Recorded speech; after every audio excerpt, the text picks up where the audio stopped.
Welcome back, everybody, to the show. I am your host, as always, Jay Villain, aka That Villain Jay. With me, as always, my co-host and podcast, the numbest of skulls, Mr. Numb Skull. And you may have noticed at the center of your screen, another special guest here, MaxDamage999. There he is. 9. There's another 9. Oh, did I do not? I did not do enough for. And on this podcast, on this one of everything, it has to be 4 9s. That'll be relevant later. Okay, we're going to talk about why it's 9999. With us, and I want to say a special welcome back to Max Damage. As you may or may not know, he was one of the first guests we ever had on the podcast, on the Black Council podcast. So one of the OG Black Council members. Yes. So this is not the first time we've had him on. If you're an OG Black Council viewer of the podcast, you have seen him before. And we're having him back for a very specific reason. He is also a Final Fantasy expert. As you may or may not know, his name, MaxDamage9999, is a reference to Final Fantasy. And you've actually probably seen, if you've been looking at card previews, you've probably seen, why is there 9999 on some of these cards? That doesn't make any sense. We're going to get to all of that. So we've invited him back here today to kind of give us an introduction to Final Fantasy, to especially the viewers and players who have no idea what this is, who really don't know the set, who don't know the games, who have never played them. One of them is our very own Numbskull. He has never touched a Final Fantasy game. Not once. So when we did our top 10 Numbskull, you just picked them like completely by vibes, right? Vibes, card evaluation, me trying to be, you know, a good Magic player, and that's about it. Didn't have much else to go off of. So I said we've got to have Max on the show. Welcome, Max. Welcome back to the Black Council. Just in time to be here again. Thank you. Just in time for Final Fantasy. Yeah. It's great to have you. We'd love to if you like Max, please check out. You might know him best from MTG Rebellion, State of Standard. Very popular show. It's the only thing that I watch related to Magic. I don't really watch a lot of Magic content creation. I watch State of Standard pretty much every week. So you might know him from Rebellion. You might know him from his own Twitch stream. We'll put all those links down below if you're interested in watching more of his content. But we are here to check out Final Fantasy. We're going to be doing a little bit of introduction. If you know nothing, this is the place to come learn something. So, that being said, first things first, we want to thank our patron supporters for everything that they've done and for supporting us. This is a Patreon-supported endeavor. Without this, we couldn't afford this lovely studio. And which costs us $4,000 a month. I got a terrible deal on it. That was better than last month, though. Well, that was bad. Yeah, that was better than last month. Yeah, we did do a better job there. Would you like me to read the patrons? If you would like to read the patrons off, and if you would like your name read off in the in each episode, please join our Patreon, patreon.com/The Black Council. The links will be right there. Give them 4. Get them 4, Numbskull. Let's do it. All right, so we got our patrons here. I got 23 of you guys. So we have Shane Hare, Neptune, Mez Undead, VG, Zyron, Jason Flood, Just the One, Larry Mitchell, Jay Langford, Metal Mechanic, Notorious D, Deadfast, Argent Icon, Elvan Breams, Xylo Beast, Jamel Langford, Trexodactyl, Lord Gypticus, The Flipticus, Mamulian, Nickel Nuts, Ulfir, Savrit, and Clever Sound. So we really appreciate it, guys, and we're happy to have you. We're glad that you're here. But yeah, thank you so much. Yes, we really appreciate it. Like Jay said, we'll read your name off or give you a shout out every episode. Get access to our Discord. Get access to the Discord. You're going to watch, our patrons are going to see this episode before anyone else. So that's another, beneficial thing here. So, if you are thinking about it, we always say that we think that we give you more than $1 per month. So, like, or I should say, we give you content that's worth more than $1 per month for all the stuff you get. So it's that it's that easy. Yeah. It's pretty cheap. So if you're thinking about it, feel free. If you don't like it, it's not for you. That's okay. We're just happy that you're watching, and we're also happy to have Max here. And as always, if you can't join the Patreon, we're happy to just support. Leave a comment, leave a like, join us in the live chat when this premieres. Anything that you do helps support the endeavor here at the Black Council. Thank you so much. Now, on to the main content of the video. So, Final Fantasy, it's finally here. I honestly, can I say, if you would have told Magic playing Jay from 1999, who had a unsleeved, rubber band bound pack of Magic cards in his backpack, who was playing Final Fantasy, who was playing Magic at lunch, and then going home and playing 8, and and Tactics, and all of these games, that they would eventually collide, I think my head would have exploded. These games have been around for a long time. I believe, Max, am I wrong to say that they're from the 80s originally? They are. They're from the late 80s, originally a Nintendo franchise, and then shifted over to Sony and the PlayStation. Yes, they were console exclusives for a while. And I believe the legend goes that the name Final Fantasy comes from the fact that Square was going to go bankrupt. They were going to give it one last shot in making games, and the guy said, give me my own game, let me direct it. This will be the last one. If it's not a hit, that's it. We're done. We're going to go under.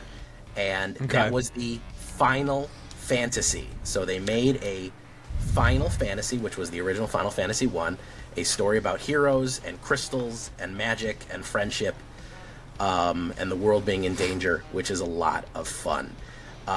Frankly, the games still hold up. They're a little slower, though some of the games are old turn-based games. They're a little slower. This is a legacy franchise in the likes... This is gaming royalty, in my opinion, in the likes of Doom, in the likes of, up there with Doom, Halo, any one of these top-tier, top-level franchises that's been with us forever. And it was a huge part of me growing up. Max, obviously, you named your channel after something from Final Fantasy. Growing up, what did they kind of mean to you, and what does Final Fantasy represent for you? So I think you summed it up pretty well, saying it was about crystals, magic, and friendship, and saving the world. I would also add to that list, it's pretty anti-empire, pretty anti... In a lot of ways, a lot of the games have the theme of being resistance, anti-fascist, anti-empire. I love that about it. The first one I started out on, not a mainline game, it was Final Fantasy Tactics.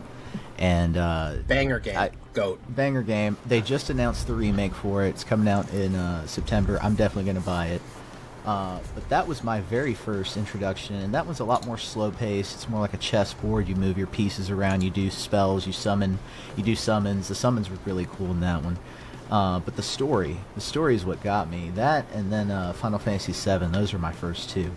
So I think one of the big themes across the ones I played growing up, I played 6 through 10, was this theme about this impossible romance. Each of the games has this pair that they pair off, and against all odds, they got to make it through an apocalyptic scenario. They got to gather their friends up, and then they fight the evil. There's also this common theme of the enemy in the beginning of the game is not the villain at the end of the game. Like, it's always a different villain. Like, you start out thinking, oh, this is the bad guy, but then you jump down the rabbit hole of the story, and things get even deeper, and it takes off from there, and it gets even worse. And in the case of 6, which we'll bring up because one of the Commander Precons has a lot of the cards. In the case of 6, man, Kefka, that is the villain to beat all villains across all gaming franchises. An infamous villain. And I like that you brought up the common themes, because there's a unique thing about Final Fantasy insofar as that you mentioned romance, and I think you mean it not in the... If I'm wrong here, not in the classical, as in two people are in love, but is in the classical storytelling, a romance meaning a melodrama of all of these characters and follies, and like the Romance of the Three Kingdoms, this epic drama Yeah. There is these games are very grand. These are one of the first games that you'll see all these legends, and you're like, who are these people? You really weren't making your own character. You were playing out as another character that the game introduced you to. You weren't basically going in with a blank slate. There you go. Yeah, this is the remake of 10-2, and you could see the art they chose for it was Yuna and Titus, and that's like the central theme of the game is, you know, they do fall in love with each other, but it's not like they just randomly fall in love with each other. We can talk about the story of that one, but he's her guardian, and she's on this mission in that one to beat, literally this thing's called Sin, but it's this giant like kaiju creature that just goes around every few years and destroys towns and ravages the planet. And this world keeps sending basically children, like teenagers, to go and sacrifice themselves as summoners to beat this thing, and it comes back, and they know it's going to come back, so these deaths are like, these sacrifices are kind of pointless. I mean, it provides like a time of peace and calm, but halfway through the story, Titus, guarding Yuna, finds out that, hey, she's going to die. You know, like, she's going to die, and so this is a world that's like enveloped in sadness, and with regularity they have to sacrifice themselves, and that's the kind of melodrama we're talking about here. It's like, it's always life or death, high stakes. The planet is what's at stake here, and yes, that's a common theme there. And there's these common themes, and there's common tropes. There's common characters that always reoccur. I often think that I think more than people realize, a lot of people like Dark Souls, a very popular series right now, another Japanese series, that every time you play the game, you're kind of playing a retelling of the same game with different characters. That's almost what's happening with Final Fantasy, and I think that that's on purpose. The same thing is happening in another Japanese game, Legend of Zelda, where you're repeating this process. So you have these things in Final Fantasy that you'll see, and they did this joke in the cards themselves, in the Magic the Gathering cards. You have Sid, for example. He's a character that appears in every Final Fantasy game. There's a character named Sid, because they're always kind of repeated. A lot of these summons that you'll see reflected in the cards, Bahamut, Alexander, Shiva, Odin, they all kind of always come back in every Final Fantasy. The spells are always called the same thing. The magic system always somehow ends up being the same. So it's these modern fables. It's almost like the same story being told again and again and again and again. And it's very fascinating in that way, that for 30 plus years they've kind of had that method. What fascinates me about that is how that mimics like real life lore, the way that the same stories throughout human history get told in these different versions, but the same archetypes come up over and over. Like Sid's always an engineer, you know. There's always a Biggs and Wedge, who are always like these two partners in the army or whatever. So that you get those archetypes over and over again. It's like a concept of history repeating itself, so to speak. Exactly. And I think it's partially inspired from one of the big OGs of Japanese role-playing games is Dragon Quest. That game, like, they're kind of loosely connected too. Like, I think in the first three you play like somebody's son and then somebody's grandson, and then like the same thing keeps. There's always, my wife likes to joke, ICPJs loves to joke about the fact that there's always some tree named Yggdrasil that you either have to destroy or go find. And that's that's like always a thing. And similarly in Final Fantasy, there's always crystals. The crystals always have some elemental key to like upholding the fabric of the universe, and so finding them is always key to like, saving the planet or defeating the evil. Materia are those crystals in Final Fantasy VII. 7, I would say, is probably the most famous. It was probably the most popular, and a lot of people my age especially grew up with that one because that released in a time where we didn't really have JRPGs here in the US. Like, we were just getting anime culture. Japanese video games are starting to become big, and so Final Fantasy VII, mid-90s. Yes, I believe it was like 97, 98 for us, and it was huge. It took off. It was huge. They didn't expect it to do well here at all, but there became like a thirst for more. Now we have the 7 remake, And how are you? Are you playing the 7 remake? What do you think of that one? I'm in love with the remake personally. So I have not jumped into it yet. I have watched a bunch of Let's Plays. I've been following it. My buddy has been super into it. I've been hesitant to get in. 7 wasn't my favorite. I played through 7 because, frankly, if you were in middle school in the United States in the 90s, you just played 7. It just came free with. They're like, oh, you're a boy in middle school. Here's Final Fantasy VII. Here you go. They're like, here's your pencils, your books, here's your math book, here's Final Fantasy VII. The other thing about these games that was very different at the time, I think, when they were part of the reason they were so massive and lore-driven. The level of secrets, the level of this is if he's you're able to see this. This was like 3 discs, 4 discs on the PlayStation or whatever. Discs on the PlayStation. That's These things came in like bricks, and you have to realize people were playing Mario 3 years ago. We were playing Sonic the Hedgehog, where you're just running in a circle. You know, you're running in a straight line and collecting coins. And they're all kind of like quite that. the Just advancement. Thick ass games. they felt to our young preteen and teenage mind as that they were significant, I think. Yeah. These are pieces. They had heavy themes. There, like you said, there was corporatism, imperialism. There was environmentalism. There's all these kind of ideas. And the joke, I know it's common, kind of a fantasy trope now, like in a video game trope, that whenever you get a video game, whatever the church is always like an evil, corrupt. It's like that in Diablo, Yeah, exactly. It's like a video game trope now that whenever you go to like you get into some fantasy world, the church is this bloated, evil, corrupt system that everyone hates. And is actually especially in this one, awful, especially Final Fantasy Tactics. One of the best stories, in my opinion, that mimics like real life European history. Yeah, but you'll find that trope kind of started with Final Fantasy. There was it had these heavy themes in them, and so that's why I think it had such an impact. It had these complex characters, it had heavy themes. And ultimately, they were fun games. They were fun, silly games at the heart of it that really did connect with a lot of people. So, I feel like I have to defend it. I know we can talk about Universes Beyond. I feel like it was a very good fit. Out of all the things that they could have picked, this, more than anything, is a very good pick and a good fit. Max, what are your thoughts on it? I don't know where you fall in the UB debate, because this is a whole other... We could do a whole podcast on UB, probably. We could. I have a bit of a nuanced take. I started out when it first came out as my first encounter with... It may have not been called Universes Beyond back then, but Ikoria, where they would kind of like have the Godzilla versions of cards in the Japanese packs. That was my first encounter with the concept. I loved it the way it was executed then. I like Universes Beyond personally just because it allows Magic to venture into grounds that, as a 90s comic book store kid, like hanging out in the comic book shops, playing Magic, playing Pokemon, reading Spawn, reading Spider-Man, reading comic books, we always would sit down and shooting the shit. We would talk about like what these characters would look like as Magic cards way back in the 90s. Yeah.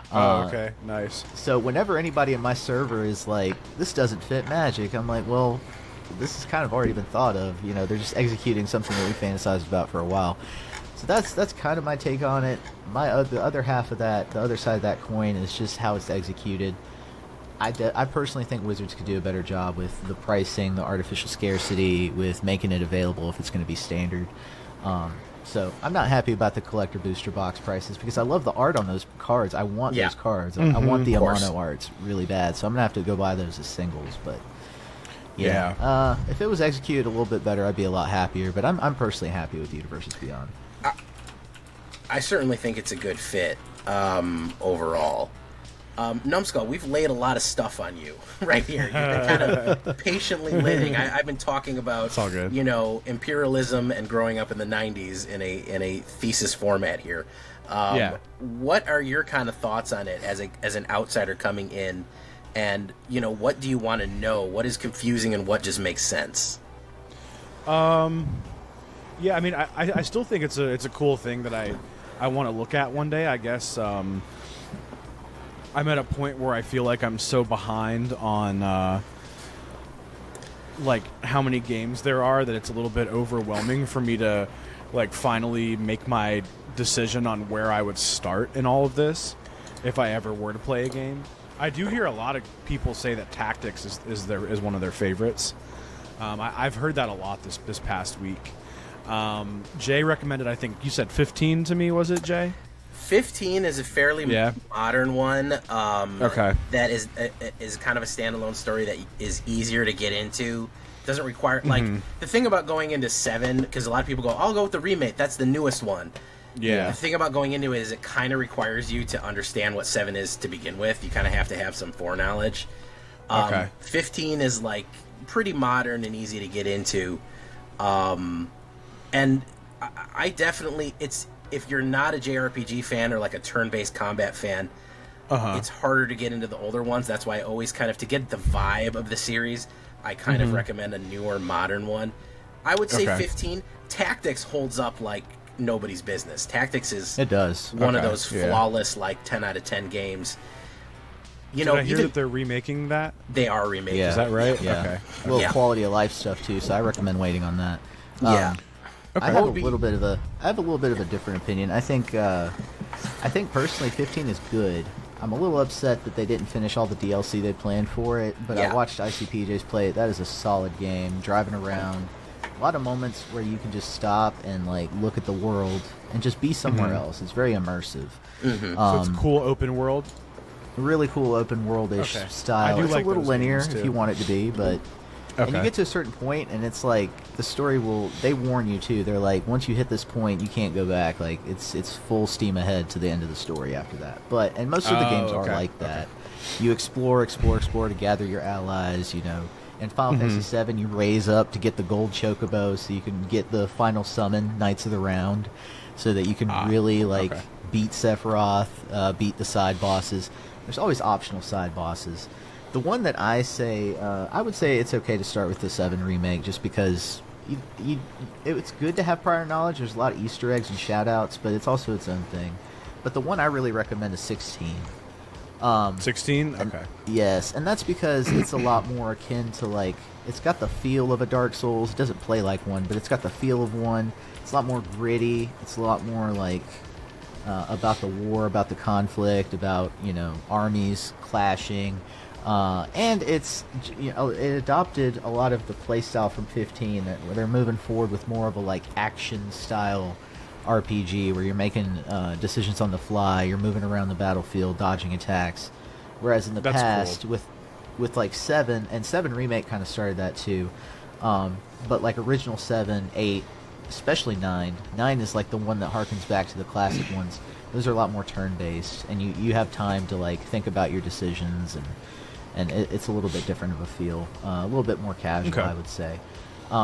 There's always the Pixel remaster too. I know they came out with that, which covers the first 6 games, I believe.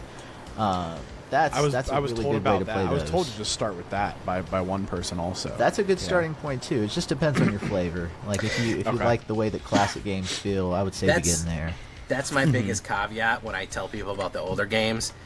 Modern games don't play like that anymore. There aren't turn-based like RPGs that much. The one that really brought it back is Clara Obscura, so it shows that there is a I like that game. Expedition 33. There's a market for it. There's a market for it, but even the older ones don't even really play like Clara Obscura. They play very differently. Yeah. But if there is a the modern ones are a little bit more real time. You kind of have to attack and block in real time and all that. But that's the kind of the culture shock is it's playing an older game. I'm always kind of forewarn people this may be a lot slower and weirder. There's a lot of reading that you're just going to have to watch stuff and just read what happens on the screen. Yeah. Like there's no voice acting. You know, it's going to be 2 characters talking about the politics of this kingdom. And they're going to be like, the city will never fall as long as we have the knights of, the Oaken Shield. Oh, but nevermore. Yeah. You know, it's there's going to be a lot of that, and also they're translated from Japanese, and also not done very well sometimes. Now there's one.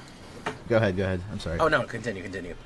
I was gonna say there is one side game, not mainline, but it includes characters from like all of them. That was a huge fighting game in Japan, like in the arcades, at home. It was a huge like Evo, like the big fighting game tournaments had it, which is Dissidia. Yeah, Dissidia. And Dissidia is pretty fun if you can get the hang of it, but it includes characters from all the games. Like it looks good. It plays really fast. It's just really cool. But if you're somebody who's been playing Final Fantasy, that's a huge one that I recommend is Dissidia. It's pretty cool. Okay. Yeah. It looks like I can get Final Fantasy 16 for like $25 on PlayStation, which is cool too. Yeah. Yeah. So yeah, that's something I want to look at, and I am cool with it being in Universes Beyond. Definitely agreeing with Max that I'm not a huge fan of the pricing. Actually, the pricing, I don't want to say I boycotted it, but like it kind of drew me away from going to pre-release. Like I could have gone to pre-release tonight. Yeah. You know what I mean? And I'm just like, you know what, man? Like $45-50. Like it's just kind of. Admittedly, I'm also saving money for Vegas. So it didn't help with timing, but you're going to just gamble, right? I mean, technically playing Magic is gambling, so yes. I was gonna I say thought you were just going to go for craps. I might play a little poker. You know, apparently the World Series of Poker is going to be in Vegas during MagicCon. Not to go off topic here, but so maybe I can get a little poker action. And I'm not a bad poker player. I'm probably not a good one, but I'm not a bad one. Well, when somebody throws down a full house, just pull a counter spell out and be like, no. Yeah. I hear that's legal. I hear the casinos will love that when you do that.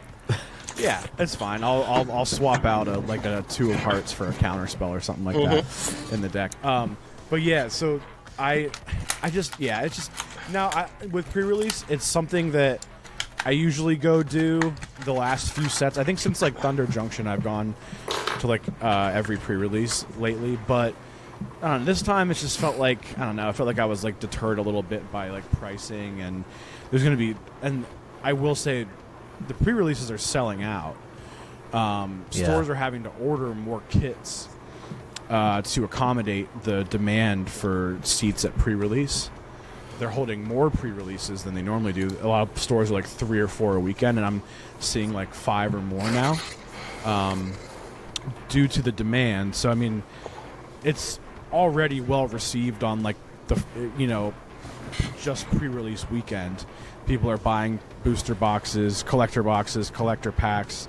They're paying the exorbitant prices. So, I mean, their thing is working. It's just I'm not really planning on buying much sealed product. I just kind of want to maybe save the money to buy like I might have to buy 3 or 4 Sephiroths. So I'm kind of saving the money for that. You know what I mean? And like Max was saying, just like buy the singles because I might have to buy some of these expensive heroes and villains, if you will. I guess that's kind of the approach I'm taking with it. Is I'm not crazy excited this time around. I'm like, oh, I gotta crack the packs and see which one I pull. It's like, no, I'm probably just gonna buy, bite the bullet and have to buy some of these because they're gonna be relevant cards that we put in decks, and I'm just kind of preparing for that. I am excited to draft it on Arena. I'll tell you that. I am saving up my resources to draft digitally, which I think is going to be, a lot more cost effective. I don't know if the Arena prices are inflated. Do you guys know? Is it going to be the same price for a draft? Are the same. No. Okay. I swear, digital's the future. Spider-Man, it won't be inflated, but it won't actually be Spider-Man. Oh, yeah. Right. That's going to be wild. That's going to be weird. We'll see how they like. We'll see what happens. Is it going to be like? Is it going to be like Great Value Spider-Man? Is it going to be like Arachnid Boy or like? How's that going to work? Myrna, the Spider Queen. Yeah. To get off topic, they're calling it Through the Omen Paths, and it's going to be magic flavor. Okay. So if you have whatever, Miles Morales will keep the Same, all the mechanics, all the power and toughness and creature line. That I do know, yeah. The artwork and the name of the creature is going to be different. It's going to be it's Magic gonna be like themed. Spider Boy. That's what I was saying. Is it like some like silly knockoff name, or It's how going are to they be going to go about it's it? going to be like a new legendary. They're just going to come up with, or they'll shoehorn an original character, you know, into that. That makes relative sense. They're going to have a parallel. Okay. So maybe get like Lolth on there, huh? Yeah, I mean they might bring her That's back what or I a want. spider. That'd be lit, That's what I right? want. Yeah, that'd be cool. That would be cool. So speaking of product, because I'm also kind of two minds of the product. I don't buy a lot of paper anymore. My brother-in-law is a huge Final Fantasy fan, and we might buy some just to game out a little bit. It is tough though. My suspicion is, I don't even think, I'll give them the benefit of that. I don't even think it's really greed. I think it's that this license costs them an arm and a leg. That's my suspicion. It is. Well, that you got to pay another company now. Yeah, you know, and it's part of it. It's a gamble that paid off. Much like casting a spell when they have 2 open blue mana. Didn't get countered. It got through because this has already been the highest selling set of all time, and it's not out yet. There you go. So they're doing something right. And I've told people, I said, listen, I don't want to hear the way to get rid of Universes Beyond, if you hate it, is stop buying Universes Beyond. That's it. There's no other way. No amount of belly aching or complaining, as long as people are buying that product, there's going That's what they listen to. They're going to keep going for more. So, you know, that's pretty much it. Speaking of product, and this is something that I want to talk about, and I talked to Max about it. We have a big part of this, and we're not really a Commander show. And I do get accused of anti-Commander bias because I play a lot of Standard. Same. I have no problem with Commander. I always say sitting right next to me is my Warhammer Commander set. So Commander players are a little sensitive about their format, in my opinion. I just Commander creators more so. They're catered to. Yeah, they're very. I joked about that. Did you see the thing I put up the other day, Max, when someone was like, "Everyone is so mean to Commander," and I put up that meme. It was like, "You'll never understand my pain," and then I'm an alchemy player. You really don't understand what persecution is For real. until you For real. try telling people that you're an alchemy player and see how much. See how much acceptance you get from the so-called tolerant left when you tell people you're an alchemy player. Yeah, Put how up about one that? alchemy YouTube video and just wait, Oh, God. and then Oh, read the my comments goodness. and see what happens. I did my one alchemy video as well, way back. Yeah. Yeah, no, I put up alchemy. I think the paper equivalent is like pauper players. Yeah, Maybe, Pauper yeah. players. Yeah. They don't get too much love. I think people are more confused by Pauper players. But no, yeah, you put them in alchemy video. There's people are posting they're posting your IP address in the comments. So, anyways, aside from Commander bias, I have nothing wrong with Commander. As a matter of fact, if that's what gets you into the game, I don't care. If Final Fantasy is what gets you in the game, I don't care. If Commander gets you in the game, I don't care. And I like the Commander Precons. That's how I get in. I'm not like a super Commander player, and I like Wizards kind of telling me, hey, here's where you should start. Here's where you should start building. I am not like super into the meta. I already have enough stuff in my head from Standard that I can't wrap my head around building around a whole new Commander meta as well. So I love the Precons. And there's 4 Precons out right now, and I wanted to kind of discuss them. They're each based on a game, which was a really good idea in my opinion. Yep. We have Final Fantasy 6, 7, 10, and 14. And I want to point out 14 because I think probably the most common and well-known Final Fantasy product or brand outright now is probably Final Fantasy 14. I think it may be what people engage with on a daily basis. It is a huge IP currently. A lot of big streamers play 14. You have a lot of VTubers that really play. It's very popular in the VTuber community. So a lot of people are getting into it. There's like, oh, there's Y'shtola is in Magic cards. Maybe I'll go play it. I have never played it. I never got into it. But I think they selected very good representatives, which is 6, 7, 10, and 14. However, we wanted to discuss some of the backstory because again, Numbskull doesn't know any of these. I know I keep harping on that about how just ignorant Numbskull is. I don't mean to be. To this, yes. It is worth pointing out that Final Fantasy VI came out 31 years ago. Oh, God. No, I'm sorry, 21 years ago. No, 31? Yeah. No, I'm sorry, it was 31 years ago. It was 31. I'm 32. Yes, it came out in 1994. So, you have an entire Commander Precon deck that is probably based on a property that is older than the median market. It's true. You know, you have It's an interesting concept. You have people potentially going into the store and seeing a Precon that was before they were born, and their parents may have also been like 4 years old when it came out. So this is an old property. So when we're like, oh wow, a Terra card and she's an Esper, what does that even mean? You know, what are you even talking about? Esper is not green. That's one of the biggest things I keep saying. Why does Esper keep showing up on green cards? Esper isn't green. Esper is white, black, and blue. Why does Magic not understand its lore? What's going on? I've seen that so much. And I have to explain, well, Esper is a different thing in Final Fantasy. It's not the same thing. And they're like, but how come they didn't make it Esper colors then? Because it wouldn't fit thematically. Anyways, let's talk about some of these Precons. Let's talk about the games they're based on and their commanders and why they're interesting and why they're engaging and why they kind of chose that. Let's start with 6, the oldest of them. Max, what is your relationship with 6? You're a big fan, or is not one that you've played too much? I loved it. I just didn't beat it. I got to the big twist in the game, and I just got to a point where I screwed myself. Like, I saved right before a big fight, and I wasn't ready for the fight, so I just kind of locked myself out. But 6, I'm a huge fan of. I want to revisit it. I know ICPJs keeps telling me to play it. I think the story is really cool. And I think it's very emblematic of what the themes are around Final Fantasy in general. But if you're good, I can give you a brief rundown of our commanders in that deck. Yeah, absolutely.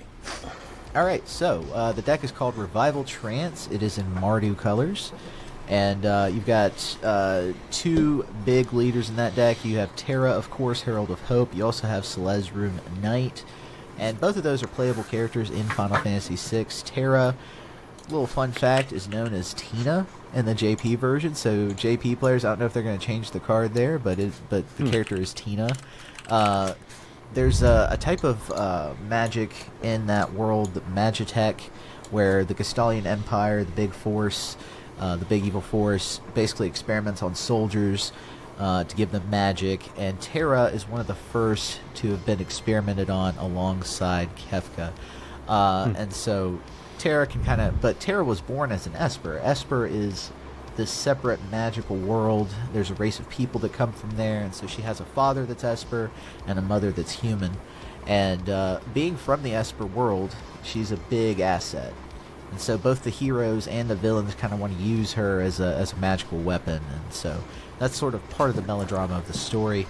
Basically what happens, not to give too much away, she basically starts the game under mind control from Kefka, and you know she goes around wearing the Magitech armor. She does evil things. She's in the intro to the game. She's the first playable character, and she eventually gets freed from that mind control.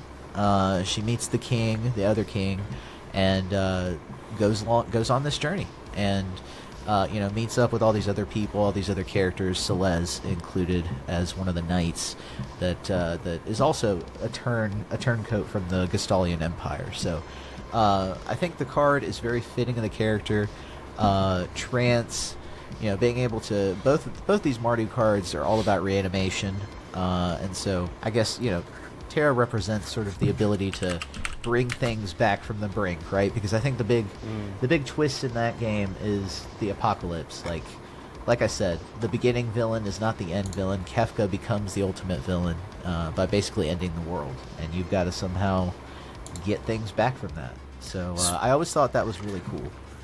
As I've been saying all along, spoiler alert for a 31-year-old game. Yeah, really. I keep doing he that has been saying that, yeah. because I've mentioned like the joke about Ares dies, and I'm like, spoiler alert for a game that came out in 1996. So the interesting thing is there was much like thematically, I feel like it really fits in with almost like the most with Magic cards, because there's this proto kind of technology that people are using. There's like artifacts which are kind of replacing Magic or being able to duplicate what Magic can do or enhance it or make it more powerful in a kind of way. And there's also this kind of pushback that there's a more natural kind of Magic that people can do. Yeah. And there's almost an industrialization of Magic, which is, something that is seen in Avishkar, Old Kaladesh. You kind of have this kind of ideas of maybe this empire is maybe using this advanced magical technology and this power for nefarious ends, as we see one Mr. Nicol Bolas do, where he's basically taking all these amazing magic advancements and turning them, mass producing them into a horrible weapon. Which is, again, very, very, it echoes very much of Final Fantasy, these Magic themes, especially for Magic cards. So I think thematically it absolutely does fit. And she's such an interesting character to me. This was one of my favorites too. It is a very, very lore-rich game with tons of music. Probably some of the best 8-bit chiptone music that anyone has ever produced. And so much. And there is that twist villain where essentially the heroes fail. They can't stop the bad guy, who is an insane clown. Imagine the Joker, but worse. That's Kafka? That's Imagine the Joker, but not cringe. Yeah. The Joker... Imagine if the Joker didn't have Batman he was obsessed with, and he could just do whatever he wanted. Because Kafka and he had like his own clear goal of just destruction, basically. Yeah, Yes. he wants nothing other than just a bunch of people to die, and he thinks that's funny. Yeah. He is not a redeemable villain. He doesn't really have a good motivation to do what he wants. He's not like, I'm trying to bring world peace. He's like, I think it would be funny if a bunch of people blew up and died, and that would be amusing to me. Because why not? He is a pure 100% chaos person, and that's all he wants. And he succeeds. He wins. He destroys the world. Your party is split, and you actually have to get back together with your party and fix the mistakes that have happened and stop him. Now, Jay, interesting side note, the Dissidia, because Dissidia adds a little bit of lore to each of these games, but Dissidia introduced a bit of lore to Kefka that perhaps he's twisted because of the experimentation that was done on him. Like, he can no longer feel hope or love or empathy. Yeah. And so that could be why he's the way he is. Yeah, that it was perhaps this experimentation, this magical experimentation or technological thing, and that's what made him such a monster, so to speak. But yeah, he is not, and he's very famously, if you ask Final Fantasy players, one of the most memorable things about Final Fantasy VI is his laugh coming through with the 8-bit sound, because there's no voice acting in these. This is all 8-bit chiptune, and he has an insane laugh that goes like, and it's kind of scary when you're like 11 years old and you hear that come through your Nintendo. Yeah, it probably makes you feel weird. It was very weird because you had nothing on your Nintendo ever tried to imitate human noises. You had like explosions and like magic sparkling, but to hear this horrible 8-bit computer laugh come through, it really, I think that's part of the reason that he's so memorable is that he had this insane laugh that came through on chiptune, which was very uncanny. So it is a very interesting world to explore that is very parallel to kind of Magic world, and I think that they're a really good one. It's a good starting place if you ever want to play it. I do recommend it. It's very fun. It is enormous. There's a lot to do, but it is an 8-bit game. Okay. Yep. Moving on to the big hitter, 7. Everybody knows 7. Even if you're not a Final Fantasy player, I think, Numskull, you probably knew who Cloud and Sephiroth was, maybe, or had seen those characters at one point. I had definitely seen Sephiroth, and I think I had seen Cloud. I just didn't know that was his name. I think is what it was. And then I know as soon as they announced Final Fantasy, everyone was like, "Oh, I can't wait to see what the Sephiroth card is." You know what I mean? So on that alone, I knew about Sephiroth. There was, he is famous outside of his own genre, of his own game. I think there's a reason he's on all the splash art that they launch. Probably one of the most, if not the most famous. He's the bad guy, by the way. He's not a Right. hero. Right, yeah. But he's such a cool edgelord that he's basically the reason that I ended up being an edgelord, because he was I was just gonna say, back in the day, there was this meme, well, pre-meme, but Sephiroth is my bishy, like where anime weeaboo girls were just like all about him, like despite the fact that he was a villain, like, oh, he's my husbando. Yeah, he's been like the cool badass anime guy for like 30 years. Okay. So Final Fantasy VII is huge. Obviously, they're remaking it. They're still remaking it. There's still a lot of talk about it. The characters are really, at this point, iconic. You want to tell us a little bit about this? Yep. Probably one of the most influential video games of all time. If I would have to say, probably in the top 10 most influential video games ever made, and maybe one of the most popular video games ever made. Agreed. Even if it's not your favorite, right? Like a lot of people will say 9 from that era was their favorite. It was a callback to the classics, but 7 was definitely the most impactful. Is probably a really good word. It changed the trajectory of video games in America for a while. Yes. The deck is Naya colored. It is Limit Break. Cloud, ex-soldier is the card. Tifa, martial artist. And I want to talk about those two in tandem because the story, chronologically anyway, you don't find this out until like a quarter through the game, but they were childhood friends, and they both grew up in Nibelheim, which is like a country town. And the story is, he wanted, he had ambition as a kid, and he wanted to move to the big city, Midgar, and become a soldier. And so there's this big scene, it's iconic in the game, where, they're looking up at the stars in the middle of the night on the playground as kids, and he's like, I'm going to go become big, I'm going to go become a soldier, and then I'm going to come back and protect you. And she pretty much holds him to that promise. And then fast forward to the beginning of the game, he's an adult, he's already left soldier, he's now just a mercenary. And so he gets hired by this rebel group, Avalanche. They're environmentalists, eco-terrorists. They go around bombing these reactors that are basically using the life force of the planet as an energy source. And so that's their big aim. He joins up with them just for the money. Like, he's just in it for the pay at first. And eventually, about a third way through the game, this terribly evil plot by Shinra, the corporation that runs everything. They're planning on taking basically... The city has like 2 layers. There's like poor people living on the bottom and richer middle-class people living on the top. Most of them work for Shinra. And so he's planning on making it look like Avalanche is taking a part of the city from the top and letting it fall on top of the city on the bottom. Like, just killing hundreds of thousands of people.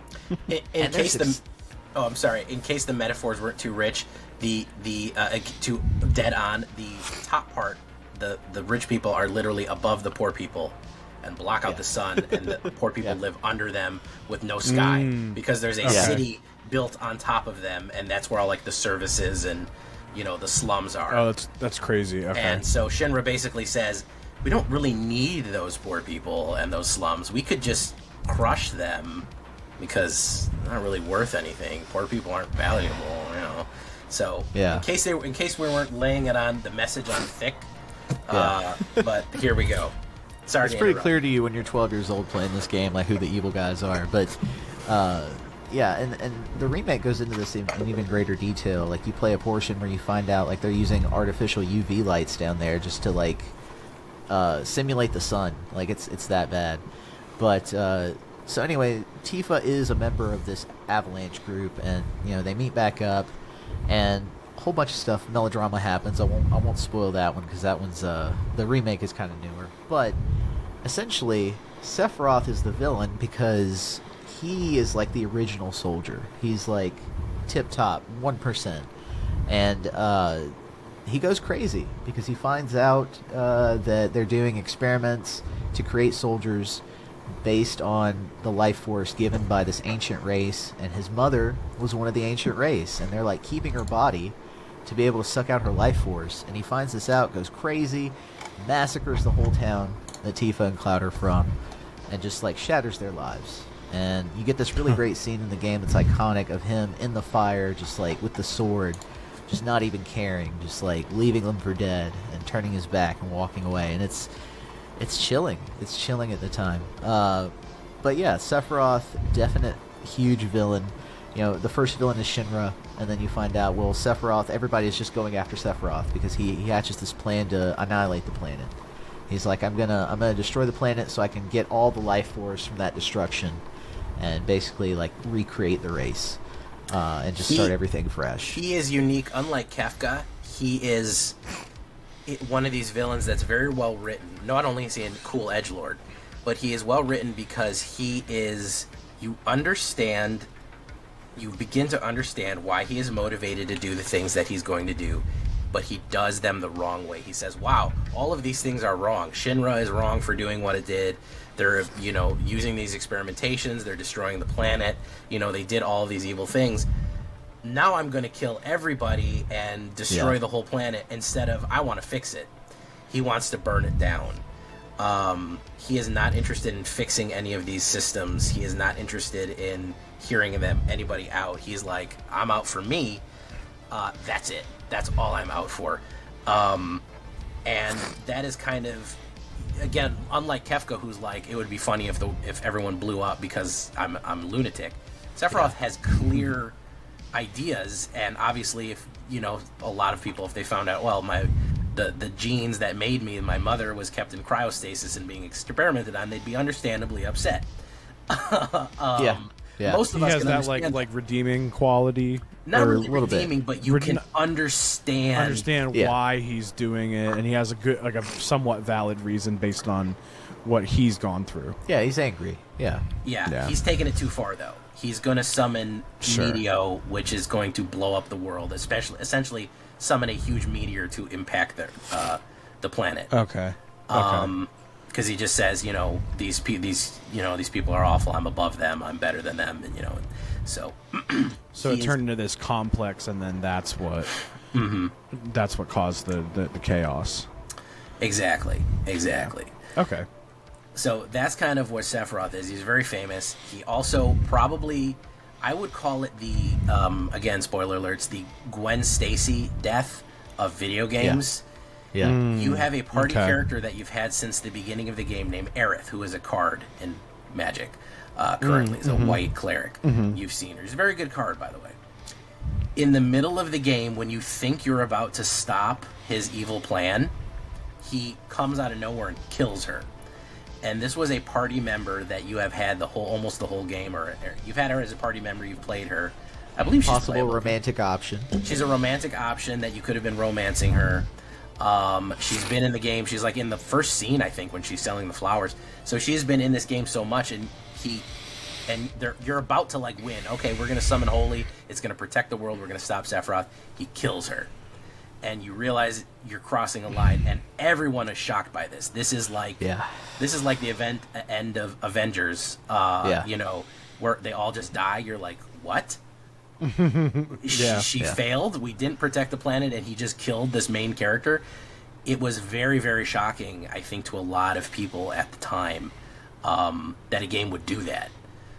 It would be like if Princess Peach, if Koopa just snapped her neck, like at the fifth castle.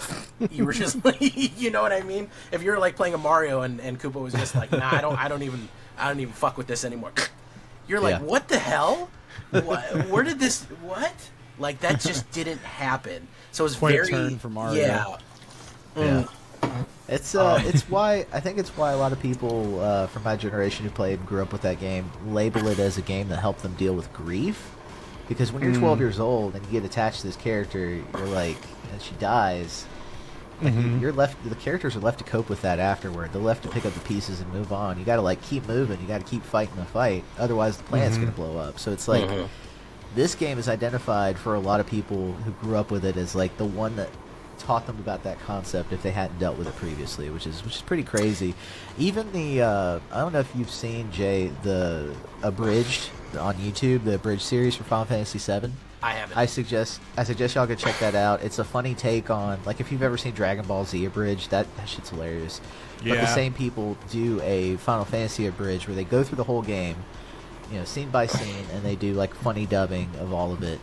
It's hilarious. Nice. But even that comedic take on the show, like on the game, stops when that happens and respectfully like deals with that situation. Like, even you can't even they couldn't even make a funny take on it. It's just they're very serious about it even there. So yeah, it's very impactful. That's one of the reasons probably why Final Fantasy VII is probably the most impactful of the series in terms of having an impact on how games. Yeah, these characters are very iconic for that reason. They had such an impact on people. Cloud and Sephiroth being so similar and taking different paths. Cloud, yeah. You know, kind of you can see from his ambivalent mercenary beginning, maybe he could have become a worse person. Maybe he could have started taking worse and worse odd jobs and, you know, just killing people for money. But he becomes a hero. He steps into that role. And Sephiroth, who is... I think part of it is because he meets Aerith as well. Yes, definitely improves him.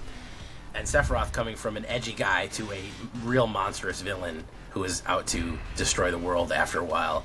You see people, you know, become better and become worse. Which is interesting, and we can all play that out in a Precon, which is told. I think it's mostly from Cloud's party side. It's mostly Barrett, Tifa, and Cloud doing the things that they do. So, when I'm looking at Final Fantasy and everything, I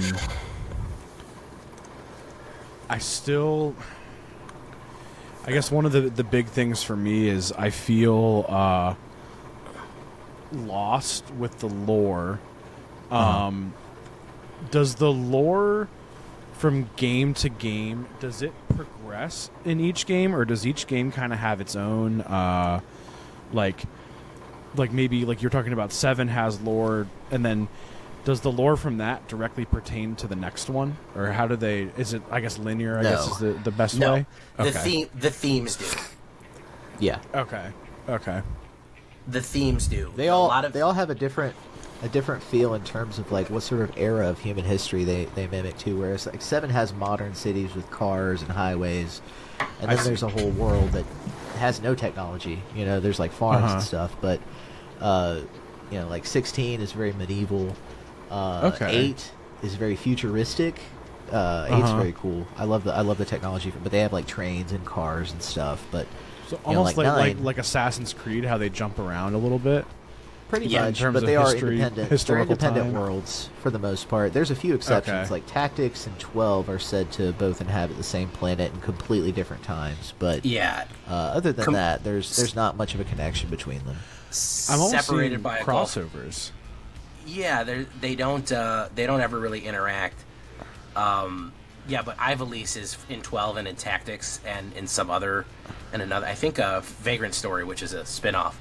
Yes. But they're separated by so much time that I believe that the Final Fantasy 12 takes place thousands of years before Tactics, and the world has actually regressed to a medieval period from a high technology world that had airships and fighters and that's a common theme too. That happens in 10 as well. Like you start in Xanarkand and then you jump to 1,000 years later and the world's regressed. Like completely. Okay. So I guess, and then we were talking about how it actually makes sense for Magic to do UB with Final Fantasy. So now I'm getting it's like these worlds almost could be considered planes in Magic. There you go. You know what I mean? Like there's your, you know, how they line up. Both games have been around for 30 plus years. Have seen insane levels of success, fanfare, you know, player and customer loyalty. You know what I mean? So I think in a way it's almost like two of the biggest dogs in the gaming world. I should say like the two of the biggest juggernauts, if you will, in the gaming world are like teaming up, and so it's to a degree with the similarities that I see. It almost seems like a match made in heaven, at least from like a prestige and they're each kind of at the top of their game. Magic is the best TCG. I mean, I think. Final Fantasy is probably the best game series ever, because what other game has 20 plus games of it and is still remaking the ones from 30 years ago based on demand? Yeah. Nobody's doing right there. Yeah. It's right there. Even in Japan, it's right there with Dragon Quest. I think those are the two big dogs. And Dragon Quest never really broke out in the West the way it did in Japan. It's way bigger in. So globally, it's definitely here. Yeah. Okay. And you made a good point, Numbskull, with between planes. You could consider them each like different timelines, different planes. Mm-hmm. A planeswalker who goes from Ikoria to, Innistrad, it is a completely different world with its own history and lore. But you could recognize so many different things. Say, okay, well, that's the red mana area, that's the black mana area. Magic works the same. Okay, everyone draws. There's fundamental rules of the universe that kind of always remain baseline. There's always these themes that do. I think that surprised me a little bit too when you talk about like some of the heroes that we have. I thought, and we can maybe get into like a discussion of card design as it aligns with how Final Fantasy works. I was surprised that they didn't make more of the heroes planeswalkers.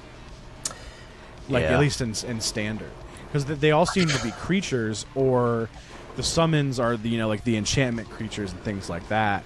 And then we have the equipments for the legendary items and this and that. But I thought that I don't know, maybe Kefka could be a planeswalker, and maybe they do it more in the commander cards, because I didn't look through all the commander cards. I don't think they made any planeswalkers.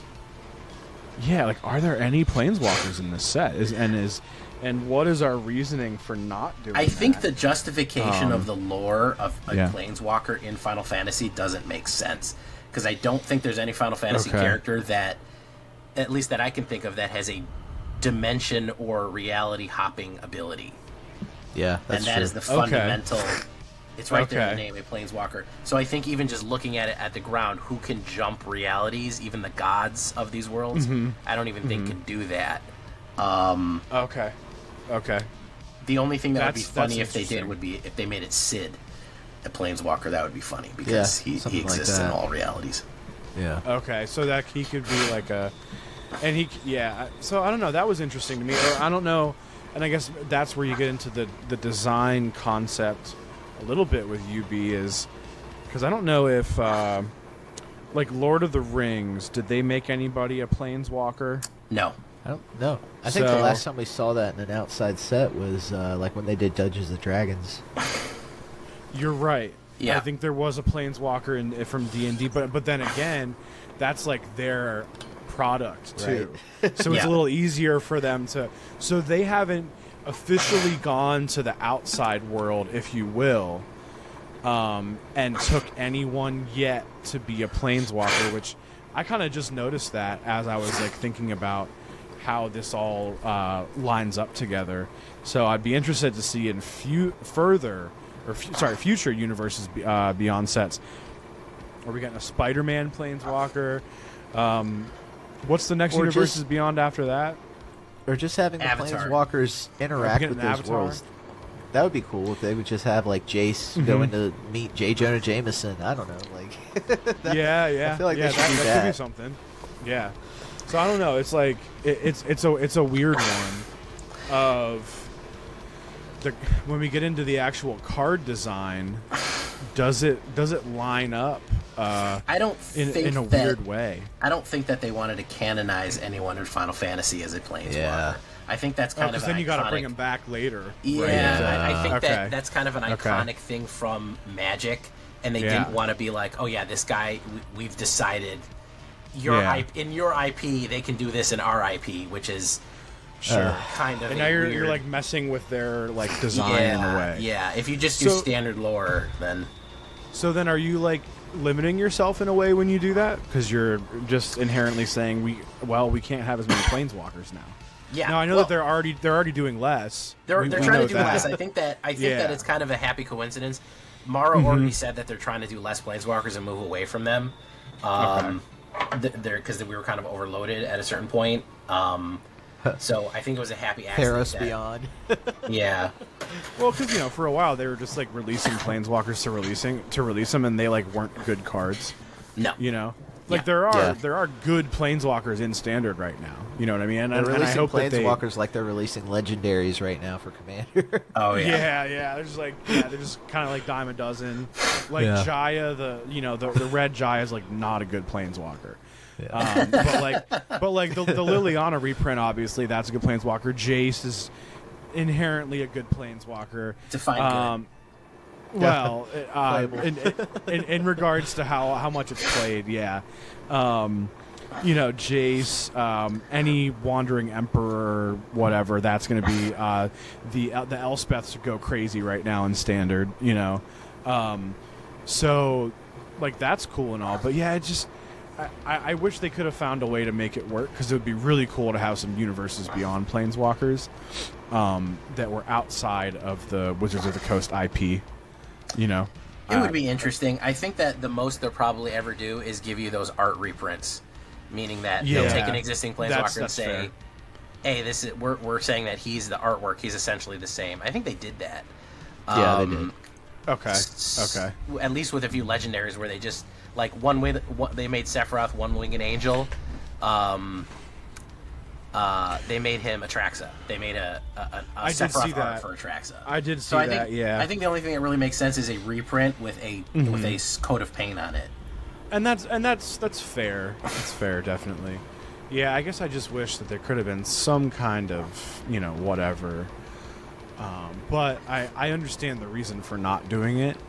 And I guess we could make an argument that we did get a decent amount of planeswalkers recently who were good enough to impact the game. But I guess we have to look at what we're gonna have rotation in August. We're gonna lose Liliana, right? Isn't she Dominaria? The ones from Foundations will be around till 2029 at least. Oh yeah, so we have Rawl. We have some of those other guys. Yeah, so we have that I guess that Johnny that never sees play. Yeah, so Foundations did establish a baseline of planeswalkers, which that's good. I just, I'm used to Magic having planeswalkers just based on like when I got into it. So I like that they're there, and I get it if you want to have less of them, but I don't like doing away with them altogether.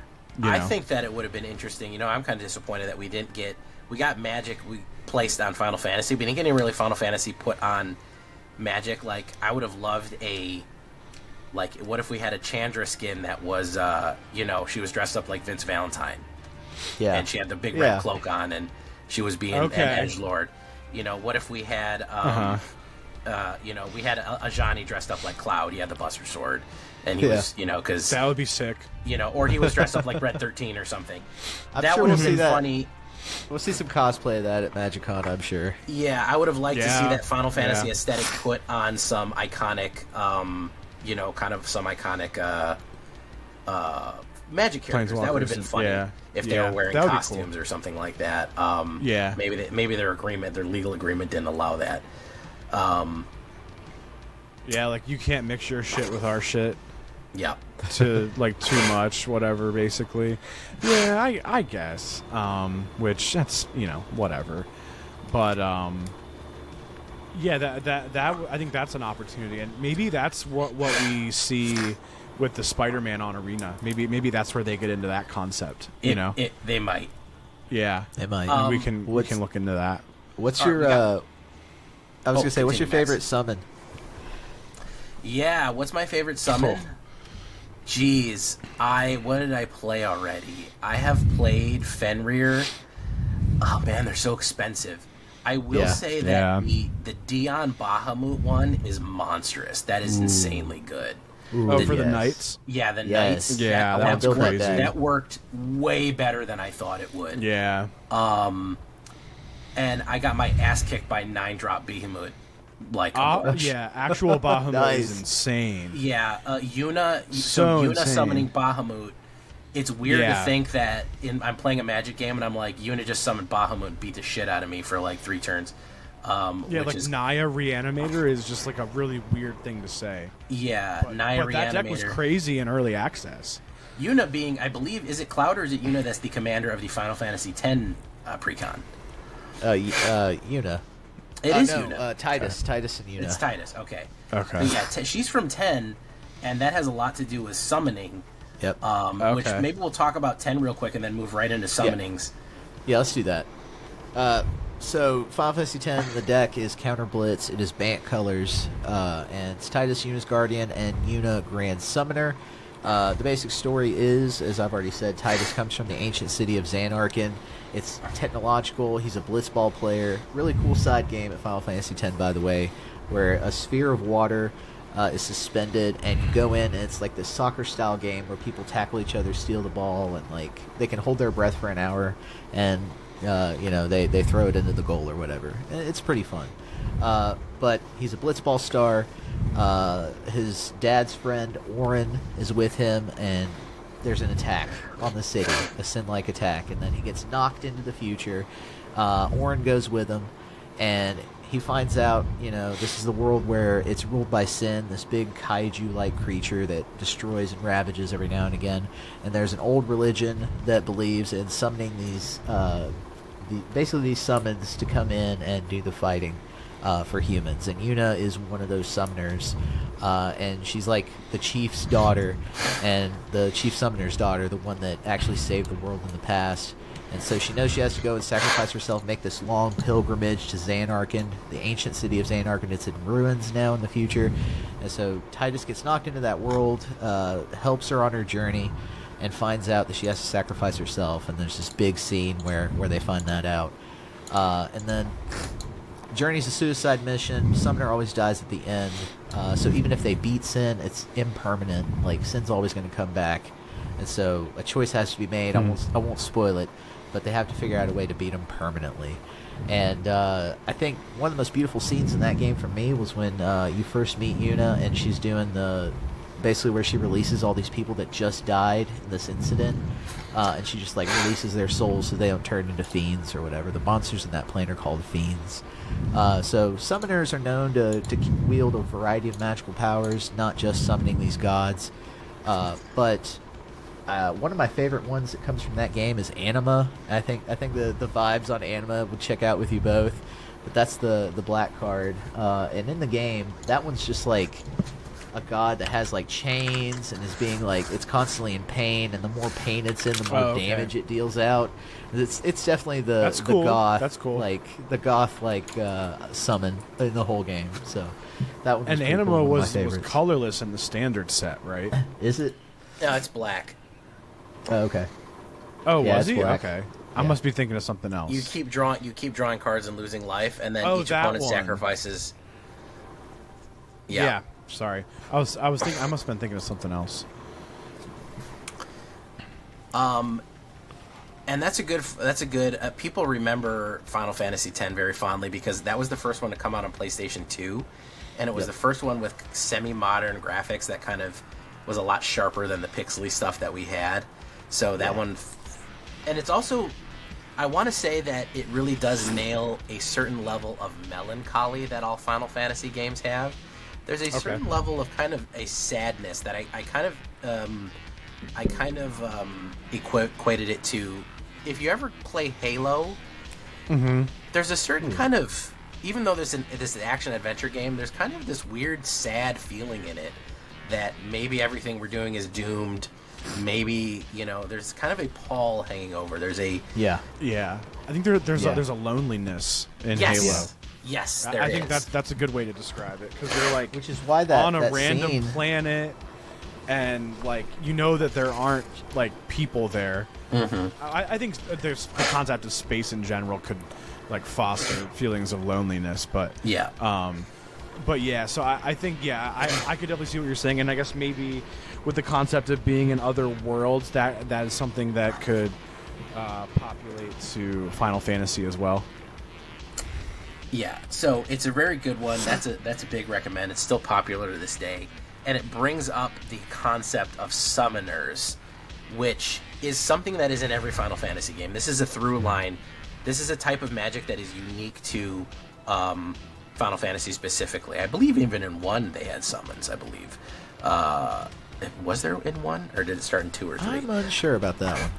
Anyways, it's been a staple for a long time, and it's always these same creatures. You'll see the same names pop up over and over again. Ultima. A lot of times it's Bahamut, Alexander, Fenrir, Odin. Shiva. They kind of span multi-different. As you can see, I'm talking about Odin, who is from the Norse mythology, Fenrir, Norse, Shiva, which is Hindu. You have all of these different, and then ones that are just original. There's Sacred, and then like Anima, and then Ultima. All of these are always almost in every game. You can always summon them, and what they do is they do a world effect. Basically, they'll do something to all the creatures on the board, as opposed to like a magic spell, which if you cast a fire spell, it hits one creature and does fire. A summon will do it to everybody who is there, and it's usually very powerful and really, really hits hard. You're summoning an aspect of a god or a super powerful spirit. So I feel like they did evoke a lot of these summons very well, and it's part of the reason that they're so expensive. Makes them not super playable in standard. Yeah. Because of how expensive they are. Crazy commander stuff, though. Yeah. Like Knights of the Round is a summon, and I think the only reason it's called Knights of the Round is because the technological limit is they couldn't call it anything longer. There was a character limit to the name of the summons, if I remember correctly. Is that okay. In the game they couldn't call it Knights of the Round Table. They didn't have word. They didn't. What is Knights of the Round? They mean Knights of the Round Table. You're summoning 13 knights to hit somebody. Yeah. It is the most powerful spell, if I'm correct, or is Holy more powerful? Or no, Flare? it's Knights of the Round, and I actually have how much damage it can do. I actually wrote that down somewhere. It does a maximum of 129,987 damage. So that's where all nines comes from. Max damage all nines is summoning that, and 9999, 9999. Every time one comes in and hits, it does about that much damage, if not. The original, That's cool. The original 9999 comes from the bit limitations on the original NES cartridges. They only couldn't go past that. Yeah, they only programmed 4 characters to display when you hit someone. So if you did over 10,000 damage, it would only ever showed max damage 9999. That's the reason behind that. That's cool. And that is something obviously on Final Fantasy 16, they obviously can program it to show whatever they want, but they never do because it's such a classic, iconic thing. It's just so part of a brand now. Yeah, you know that you've maxed out damage, that you're absolutely ripping people apart when you're hitting 9999 with each hit. That's cool. It's part of the brand, so that's why. That's actually really cool, yeah. What is your favorite summons in this one, Max, that you want to kind of bring up? Aside from Knights of the Round, because I actually do want to see if I can make that card playable, but Odin. As a summon, Odin's one of my favorites, because when I first encountered Odin, his attack, he just comes in, he just insta-kills. He just chops their heads off. It doesn't do damage, it just insta-kills them. And the attack is called Zancy Sukin, and it's on the card as well, but I love the text for it. It's perfect with the lore. This creature gains whenever it deals combat damage to a player, that player loses the game. A little bit reminiscent of Phage the Untouchable, but yeah, just, you're dead. This was Odin. If you saw him, I think you would charge it. You knew it was coming. When you fought Odin, you have to defeat these summons to gain their power. And basically, if you were fighting Odin to try to gain his summons, and you saw that he was going to do Zansetsuken coming in the turn, you were going to die. You had the option to immediately knock him out or run away or flee, because it was a one-hit kill move. And Odin and Shiva, there's probably a few more, are one of the few that are in each of the Final Fantasy games in some form. Like, there's a few of them there in every game, and Odin's one of those.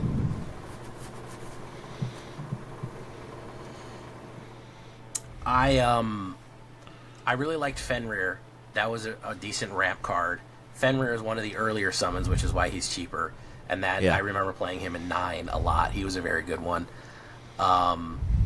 But yeah, summons is a very unique thing, and I think they did a good job with it, making them enchantment sagas. They're also oftentimes accompanied by insanely long, elaborate, like animations. Animations. Like when you cast a fire spell, it'll show a little fire burst on the screen. The summons, the screen would turn dark. It would get very cinematic. If you look up like Final Fantasy summons, like Knights of the Round takes like 40 seconds to complete. Yeah. Oh, okay. It's wild. Like, that's good to know. They each come in. It's wild. Each knight comes in and hits the person for 9999. So another knight comes and has to do that 13 times. Yeah. Which is why, by the way, mechanically, if you hard cast Knights of the Round, it ends on turn 13. Yep. Got it. That's wild. Okay. Yep. I think one of my favorite animations was Doom Train from Final Fantasy VIII. It was just like this hell train that came in and like poisoned the opponent and stuff. I always liked Ifrit. Oh yeah, Ifrit. Ifrit's always had good, huge character in Final Fantasy 16. Ifrit. Yeah, Ifrit was a very cool one. But I feel like they did the summons. I don't think they're expensive. They're kind of complex, and they slowly go through emotions.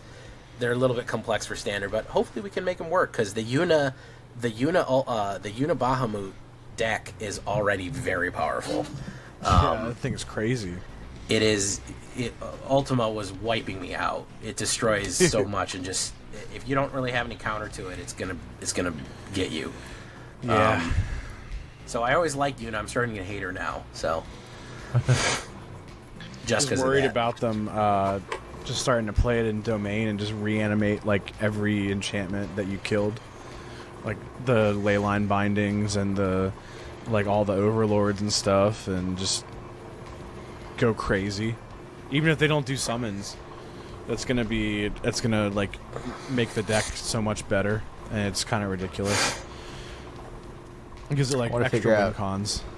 I want to figure out a way to play Elspeth with Knights of the Round. That would be cool. Yeah, like tokens. That would actually be really cool. Jay and I were looking at we were predicting that Knights might be back in the Final Fantasy top 10. When I played Azorius colors. No, I played Orzhov Where'd you Knights get Orzhov? with Cecil, and I beat people's ass with Orzhov Knights. Yeah. Okay. So to take a little bit from Final Fantasy XIV, I made them tank. I made them heavily resistant. They had I put a lot of hexproof. I put a lot of ward, and people were not able to remove me because it's a very heavy removal meta right now, where people just want to kill everything you put down. The two knights, the Knight of Grace and the Knight of Malice, both are very useful in not taking surviving hits. You can play pretty fast and aggressive, and you can be very, very tricky to take out and keep regenerating more and more knights. You can kind of overwhelm the 9. I feel like Dion is a finisher. If you have a wide board of knights and you drop Dion, all of a sudden having 4 or 5 creatures flying in is a lot of times you overload their line. They don't have enough blockers for that. Even if they have 1 or 2 blockers, they just can't block that many flying knights. So a lot of times it finished the game. If you can survive. True. So I had a great time with knights. Just playing Dion made me want to play try 16. So it's reminiscent of Lancers or Dragoons is the other name, the job class in Final Fantasy, where you use jump to get up in the air and come back down your opponent. A Lancer or Dragoon. I always made Ramza in Final Fantasy Tactics a Lancer. We're getting We're getting some feedback. Did anybody hear some feedback? Some crunchy audio from somewhere? A little bit. Is it from me? I think it's from you, Max. Yeah, there's a storm in my area. It's probably weird internet. Yeah. That's okay.